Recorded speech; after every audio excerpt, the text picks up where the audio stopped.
But there it is, Troubleshooting Life. I have a copy over here in my hand. Troubleshooting Life. That is what I'm here to talk about. So let me share my screen because I have a copy on my Google Drive.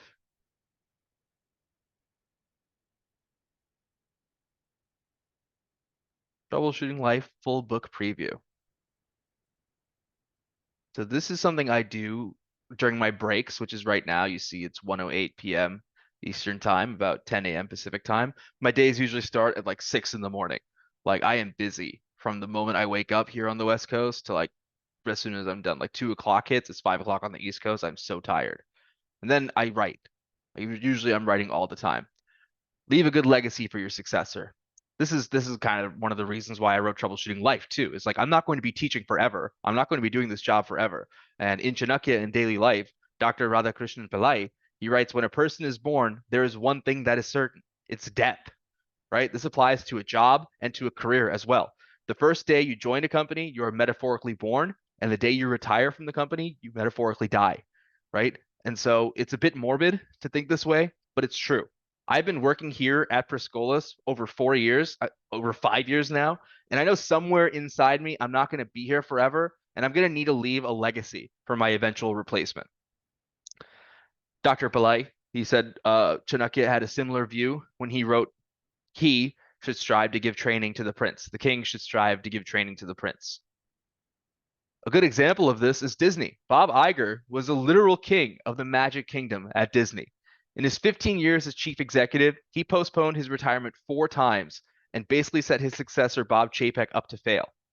And don't get me wrong, he did a great job as Disney CEO, but he royally screwed up succession, causing a lot of pain to employees, shareholders, and fans of Disney products.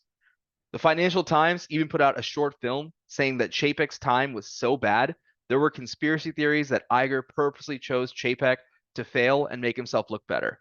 And if you go to akashlinks.com, all of the links are here related to this day. So I can just go straight to May 23rd on my website. Let's just click on this and go to May. Takes you right there and down to May 23rd. So he postponed his retirement 4 times. Reuters, right? At Disney, Iger confronts succession problem he helped create. This is a problem that you need to let go of your job eventually, right? Like I understand that you're important, that you're a leader, but at some point you need to trust your team to handle it for you. And there were theories, the Financial Times said that, man, the conspiracy, right? Like this guy was running it so long that there were conspiracy theories that he basically set up his successor to fail. They talked about this for like 30 minutes. It's an interesting short film. So the takeaway here, leave a good legacy for your successor. May 24th, just stand up and go. I believe that if you'll just stand up and go, life will open up for you. Tina Turner. So on this day in 2023, the news broke that Tina Turner passed away. She was 83 years old. And I was in class at Perscolas on this day supporting James Meow, who started an AWS training session talking about her. And he was a fan of Tina Turner's music for decades. And he tells our class to do what makes you happy today. That way, if you were to die tomorrow, you would die happy. Ask that cute girl or guy out. Ask for a raise. It won't kill you, but it will demonstrate courage. Record a video, right? I was so scared about doing this, right? But at some point, you just got to stand up and go and just hit record and start talking. And, it demonstrates courage, right? I'm starting to understand now that hitting record and talking takes courage to do. It takes courage to ask a question. Like earlier today in class, a student asked a question, they were feeling lost, and I'm glad that they felt comfortable enough to ask me that question. It takes a certain level of comfort to speak up. Um, Look at hashtag me too, right? All these women that are speaking up, right? And so it's hard to do that. And yeah, so demonstrate courage. We got to work on the next AWS lab, troubleshoot a VPC, virtual private cloud, but James had more to say about courage while we were starting the lab. And he said, whether or not you get a date or a raise, you die happy because you mustered up the courage to ask. And I put that in the Zoom chat that day, and the learners reacted positively to that.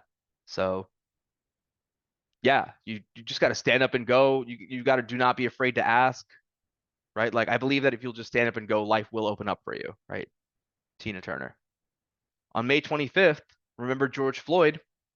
8 minutes and 46 seconds is how long Derek Chauvin knelt on George Floyd's neck in 2020. And there was even a learner in my class who shared that he knew George Floyd personally, which really hit differently when you are sitting in a Zoom call with someone who tells you they knew this person. The entire national news media was talking about George Floyd, and I'm here with a guy who met him and talked to him before, and that's a very different feeling. Uh, George Floyd's murder had a big impact on society. Black Lives Matter protests all over America, police reform, corporate DEI initiatives, and many deep burning questions within people, including myself. And so asking those document-based questions, those deep burning questions, right, is how I found Tim Wise on YouTube, right? Tim Wise was talking about the history of whiteness. I could just find the video here and kind of talk about it and just show you.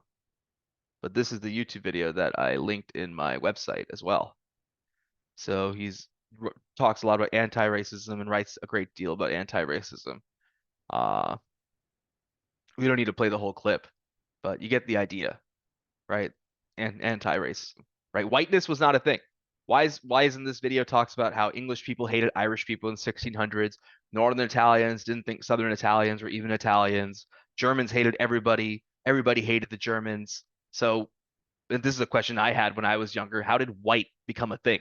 Right? White is not, yeah, like whiteness is not a thing, right? Like it's made up, right? Rich European landowners in the American colonies, they did math, right? And they realized they were outnumbered by African slaves and European peasants. They decided to recruit the poor Europeans who looked like them and shared some customs and culture, and they created this thing called whiteness. So that's something that Mr. Wise talks about in this video. And the rich Europeans, they got rid of indenture servitude. They told the white men that they could testify in court, enter into contracts, they can vote, they can own land. And by the time of the Civil War, the Southern white men announced that the reason they wanted to break away from the Union and go to war was to maintain this thing called white supremacy, which, as we discussed, did not exist until it was made up by people who could do the math and realize that this would work in their favor. So race is a social construct, right? Remember George Floyd, and remember the moments leading up to it is what I wrote about here. Learn something from YouTube is the very next day. Like I'm literally got a YouTube video in this tab over here. I have my Squarespace website that I built over here, and this is Google Drive. So it's crazy. Without the internet, I would never be in this place. Without YouTube and stuff. Justin Bieber. On February 1st, 2004, in Houston, Texas, over 150 million people across the US were watching the annual Super Bowl halftime show featuring Janet Jackson and Justin Timberlake. During the show, Justin ripped off a piece of Janet's top as planned, but it went famously wrong, right? You might remember that moment. Nipplegate became a big news story the same year in which a devastating earthquake hit the in the Indian Ocean, caused a massive tsunami that affected 14 countries. These incidents are unrelated, but one thing they had in common was it was hard to find videos of these events online in 2005. Around this time, three young men named Chad Hurley, Jawed Karim, and Steve Chen were quite rich and comfortable after PayPal was acquired by eBay in 2002. They had money, they were in good shape financially, and they were also annoyed that these videos were not online. So, allegedly, later that year, there was a dinner party in Chen's San Francisco apartment, which Karim and Hurley also attended.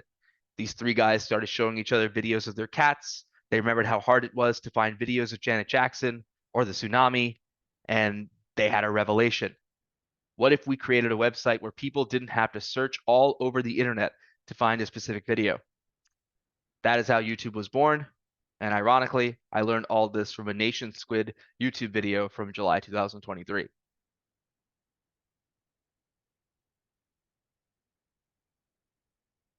Prepare for some troubleshooting to get what you enjoy. I have nothing but respect for HBO. James Gandolfini. In Tinderbox, a book about the history of HBO, James Andrew Miller quotes Joe Collins, who explained that HBO needed cooperation for a customer to get it. First, a customer needs to order HBO from their cable company. Then someone from the cable company has to run RG59 cable into the customer's house and send them a monthly bill. In the digital age, HBO still required cooperation for me to get it. Right on May 27, 2020, AT&T launched HBO Max. So I pulled out my iPhone. I went to the App Store and discovered that the app did not work. I couldn't get the app on my Roku TV either because Warner Media didn't finish negotiating with Roku until December 2020. So this is how my family and I ended up watching Harry Potter on HBO Max that day in May. Sign into HBO on my MacBook Pro via cable provider, physically connect the Max HDMI port to my living room TV, mirror the laptop and TV screens, then change the audio output to the TV speakers. Later that week, once the HBO Max app was actually working on the iPhone, I bought an Apple Lightning digital AV adapter so I could connect my iPhone to the TV via HDMI. I actually have this adapter right here on my desk. Like this is HDMI to Lightning, right? This actual adapter. Did you ever have to troubleshoot watching HBO? When HBO Max became Max, I remember having to cooperate by uninstalling HBO Max to then install Max. So nothing's new. Prepare for some troubleshooting to get what you enjoy, right? That is the takeaway here. You're going to have to prepare for some troubleshooting to get what you enjoy, like HBO. I'll do one more. Today's October 23rd, 2025. Okay, this is the last one. This is actually a good one too. May 28th, 149 out of 366. Talk your way out of writer's block. No one ever gets talker's block. No one wakes up in the morning, discovers he has nothing to say, and sits quietly for days or weeks until the muse hits, until the moment is right, until all the craziness in his life has died down. Why then is writer's block endemic? I love this quote from Seth Godin because when I talk to people, especially my friends or family, I usually speak freely and respond naturally to the conversation. It is much more fluid because the stakes of saying it right are not high. When I'm writing, on the other hand, it requires reflection, it requires organization, immense self-pressure to make every word count. It's not just about me saying something, but about creating something that stands on its own and communicates ideas in a polished way. And writers, myself included, are often overwhelmed by the need to be perfect, and they fear their ideas won't come across as intended, which leads to self-doubt and the dreaded writer's block. But as Godin points out, talker's block does not exist. So why is writer's block a thing? Talker's block, if it existed, would probably be because someone or some external thing is shutting you up, whereas writer's block is an internal struggle to express oneself. So if you ever get writer's block, imagine you are talking freely to your friend or to your class, right? And then type it out in the Zoom chat or, just type it out in a message or whatever. And then the writer's block will most likely go away. So the takeaway here is to talk your way out of writer's block. And I included under May 28th over here, the link to Seth Godin's blog. And this is Seth's blog. Yeah, just write poorly. Continue to write poorly until you write better. It takes time. I didn't write this book all in one day. This book took me over 5 years to do. And the way I was able to do it was I talked to myself the way I'm doing right now on Zoom. I just talk to myself and sometimes I write down what I say. All right, fine. I know I said that was the last one, but sometimes you have to suffer for the things you want. And I know it's hard. As a writer, you have a face for radio. You don't want to be on camera, right? But sometimes you have to suffer for the things you want. We are the men in the arena with our dust, sweat, and blood on our faces. I think a lot of people can relate to this team because sometimes you have to suffer for the things that you really want. This is Miami Heat coach Eric Spoelstra to TNT Sports after leading the team to making the NBA Finals on this day in 2023. This night was an awful night for the Boston Celtics because they became the first team to lose Game 7 of the NBA Eastern Conference Finals to a number 8 seed at home in Boston. So It's no wonder Eric Spoelstra was quoting the Teddy Roosevelt man in the arena speech, right? With the dust and sweat and blood and all, right? And so that's what that is. Teddy Roosevelt man in the arena speech. And seeing this post-game speech reminded me of February 6th, when I wrote in my diary about going to the Players Club in New York City about an hour before my front door manager shift. The club is only about half a mile away from this address, the Roosevelt Birthplace Museum. So I walked over and I asked the man in the lobby at 28 East 20th Street in New York City about President Roosevelt. I asked this man about President Roosevelt, and he told me about President Roosevelt. Spolstra's reference to Roosevelt's famous speech captured the Heat's emotional journey of almost squandering a 3-0 lead to winning game 7. They came back from yeah, like they almost lost, they almost squandered this lead. And then they won game 7 of the Eastern Conference Finals and faced off against the Denver Nuggets that year. So, yeah, sometimes you have to suffer for the things you want. It goes for in sport, it goes for in writing. And yeah, I think that's enough for now. Let me stop this video diary for now, and I'll pick back up on it later. So far we talked about May 29th, 28, 27, 26, 25, 24, and 23. Okay, so we talked about a few days in May. So 23 to 29, May 23rd to May 29th is what we talked about here. Thank you. Until next time. Stop the recording.